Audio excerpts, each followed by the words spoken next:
Hi, and welcome to Watch It Played. My name is Rodney Smith, and in this video, we're going to learn the 2 to 4 player game Gnome Hollow, designed by Ammon Anderson and published by the Op, who helped sponsor this video.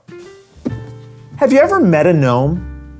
Well, of course not, because they hide their homes in magical mushroom circles, as everybody knows. What you probably don't know is how they do it, but you'll find out here, so join me at the table and let's learn how to play. To set up, find all of the hexagon tiles and set aside the one with a sunset, along with the 8 showing a unique wildflower in their center and white dotted ring around their outside edge. Add all the remaining tiles to this bag and give them a good mix. Now put this garden tile board in the play area and draw 8 random tiles from the bag, setting them onto its spaces. It will look something like this when you're done. Now draw 2 more tiles per player from the bag, and we'll assume we have 3 players in this video, drawing a total of 6, which you stack unseen underneath the sunset tile. Nearby, also put this Pinwheel market board and find the square tokens with red X's, organizing them into stacks of matching types and putting those into the matching spaces for them along the left side of the board, so it looks like this when you're done. Also create a supply of these mushroom and treasure tokens. Also set these signpost pieces within reach of the players. Arrange the wildflower tiles you had set aside earlier, stacking a number of these matching flower tokens onto each one equal to your number of players. So 3 in this 3-player game, meaning it will look like this when you're done. You then return any leftover flower tokens back to the box. In the center of the play area, put this stump, leaving lots of room around it where tiles will be added during the game. Now each person collects a player board, 8 ring markers, and 2 gnomes in their chosen color, along with a player aid. The player boards are double-sided, but for your first game, use this side. The markers are then put into the row of ringed spaces for them here, so it looks like this when you're done. And since these are magnetized, you don't have to worry about them falling off your board while you play. Now, as a surprise, the publisher provided me with these custom Rodney Gnome pieces that I will be using during this video. I should also mention there are a couple of changes if you have a 2-player game. First, return one of each type of pinwheel token back to the box from every stack except this purple one. Then randomly pick any 2 of these wildflower stacks and move the tokens from them to the leftmost open notches at the top of the pinwheel market. Then return those 2 wildflower tiles back to the box. Then, no matter your player count, give this red cap token to the person who most recently won the game, or the player who taught it, or you can just pick someone randomly. And that's the setup. In Gnome Hollow, you and the other players will be collecting tiles to build and claim paths. When you create a complete ring with your path, you'll collect mushrooms, flowers, and treasures that provide you with points and prove you're a hardworking gnome. After all, is the work even worth doing if you aren't getting credit for it? Have the most points by the end of the game, and you win. The game is played over a series of turns, starting with the player holding the red cap token and then going clockwise around and around the table. And on your turn, you'll perform 3 steps, starting with placing tiles. Here you examine the garden tile board and pick any 2 tiles to collect. I'll pick these, and we'll see why you might choose certain tiles in a moment, but either way, I must now put both of them into the garden. The garden is the area surrounding this stump, and when a tile is placed, one or more of its sides must be put adjacent to the stump or other tiles already in the garden. Each tile will have 1 or more of these white dotted mushroom paths printed on it, and 1 or more of these larger colored mushrooms. When a tile is placed, all of its sides touching the stump or other tiles must match.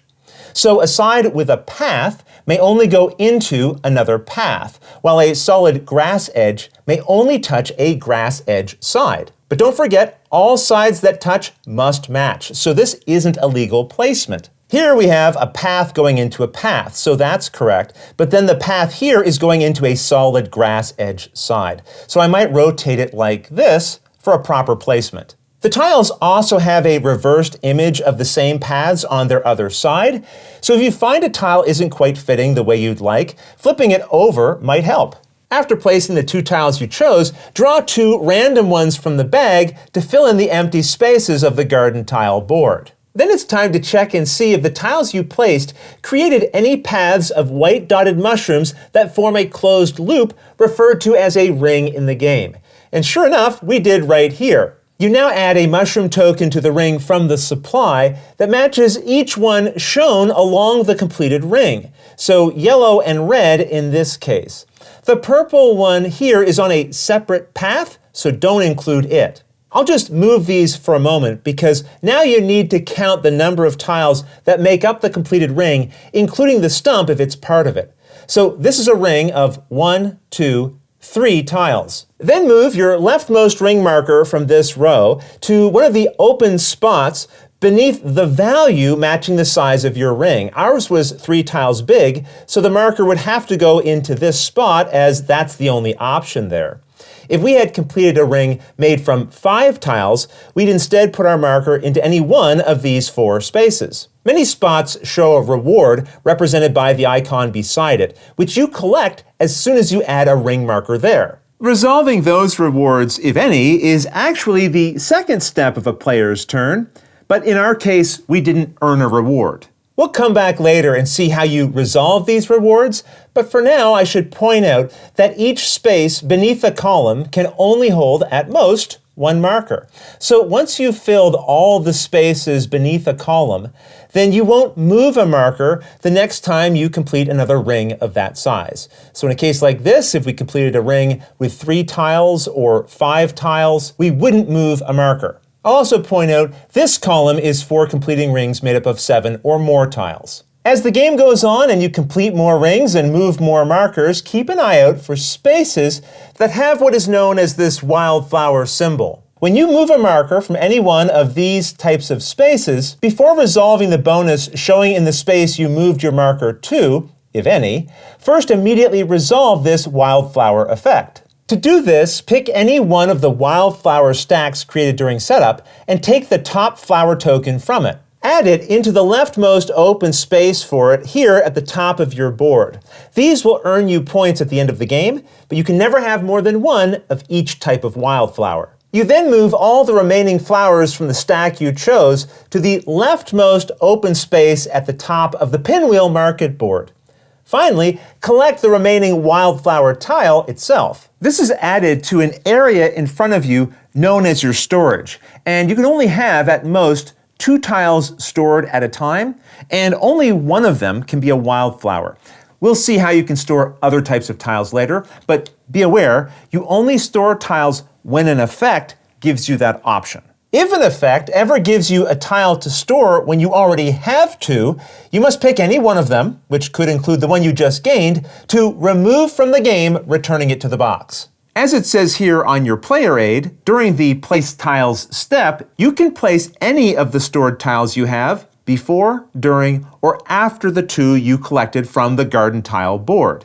With that in mind, let's take a look at how wildflowers are played. To help explain this and all other rules, for the rest of this video, I'm going to set up custom examples to best illustrate what I'm trying to show. Wildflowers are considered wild tiles, meaning they can be put anywhere in your garden no matter what's touching their sides. A path that goes into one part of a wildflower and then out the other is considered connected. So a wildflower can be part of a ring. For example, this is a complete ring here. However, even though a wildflower looks like a ring, just know it doesn't count as a ring itself. The rules also give an example that show 2 wildflowers connected by a path to explain that this is not considered a complete ring. This path here is not going into this wildflower, looping around and then coming back and looping here. The path would have to form a proper loop or ring, so a case like this would work. Here I've set up an example to illustrate an important rule. Wildflower tiles will only complete rings using the shortest path possible without overlapping other rings. So placing this tile here does not count as creating one larger outer ring, but instead I would resolve each of these 1, 2, 3 rings separately based on their individual sizes. Now I should mention, when you're moving a marker from one of these 3 spaces and resolving the wildflower symbol, if there are no wildflower stacks left in the supply, you may instead take a flower from the top of the pinwheel market, as long as it's one that you don't already have. Either way, after resolving the wildflower effect, you then resolve the benefit, if any, showing beside the spot you moved your marker to. As I said, we'll go over these later, but for now, let's go to the final step of a turn, moving a gnome. This lets you take one of 4 possible actions based on how you move it. But for the action to resolve, the gnome must be moved. It can't just stay put. However, unlike the previous steps, you can skip this one and just end your turn. In our case, we'll assume we are going to move a gnome to resolve the first option shown here, reserving a path, also referred to as claiming a path. To do this, take one of your gnomes from wherever it is, which at the start of the game will be in front of you, and put it on any mushroom path that doesn't already have a gnome somewhere on it. So I wouldn't be able to put my gnome here, but I could put it over on this path, for example, or even on a path that's on the stump tile. You can even add a gnome to a completed ring. Doing this provides you with any of the mushroom tokens that it contained. When you gain mushrooms, add them to a space in front of you, as players should always be able to see how many everyone has. If a player has their gnome on an incomplete ring that is later completed, instead of putting the related mushroom tokens in the center of that ring, they immediately collect them. If a path is already claimed by another player's gnome, you can't add a tile that would extend it unless they give you permission. The exception are wildflowers. These can be added to paths that other players have claimed without asking for their permission. During this video, I've been laying the gnomes down so you can enjoy their artwork, but when playing, you'll be standing them upright, and this is important, as you'll see. In this next example, let's say I wanted to place this tile here, which is extending a path that I'm controlling with this gnome. However, it's also extending a path controlled by my opponent. And as discussed, that means I'll need their permission to be able to place this tile. Now, they might provide it because it's going to complete the ring that they're on. But if you complete a ring claimed by another player, even though you completed it, you don't earn the mushrooms from that ring or move one of your ring markers based on its size. You only gain mushrooms or move your markers if you complete a ring that is unclaimed, like this one, or if you complete a ring that you currently have claimed with one of your gnomes. For the sake of this example, let's assume that my opponent did give me permission to place this tile. They will get to gain the mushrooms from this ring and move their marker at the start of their next turn. As a reminder of this, you set their gnome on its side. At the beginning of their next turn, before doing anything else, they'll stand it upright, gain the mushrooms showing on that ring, in this case a red and blue one, and then they'll count the number of tiles that make up that ring, moving their related marker if possible, and resolving any bonus it provides, if any. One other thing to be aware of, 2 unfinished paths that each have different players' gnomes on them can never be combined into a single path. So I couldn't put this tile here. If I had my gnomes on both of these paths, then I could combine them. But keep in mind, if you ever create a ring that has 2 of your gnomes on it, you still only gain that ring's benefits once. With that, we now know how to reserve a path, which is one of the 4 options you have when moving a gnome.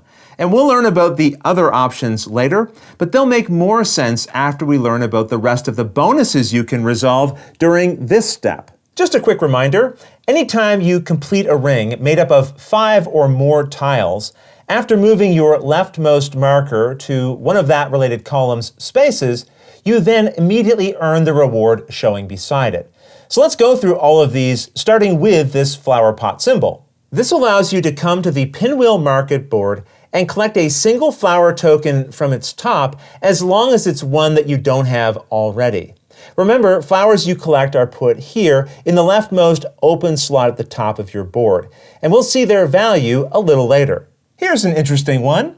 If the spot you move your marker into shows one of these open spaces, you immediately add another marker to it. In this way, you'll be placing 2 markers instead of just 1. And then the symbol here means, as we just learned, you also gain a flower token. Okay, let's look at this benefit next. Resolving it lets you take any one tile from the garden board, drawing a new tile to replace it after. The tile you collect goes into your storage just like wildflowers do, meaning that during your place tile step, you can also place this one. But remember, you can only have 2 tiles stored at a time, so if this puts you over the limit, pick any one of them to return to the box. All right, this reward earns you an additional number of mushrooms from the ring you just completed based on the value shown beside it. So 2 additional mushrooms in this case. However, each of those mushrooms must be duplicates of different mushrooms from that ring.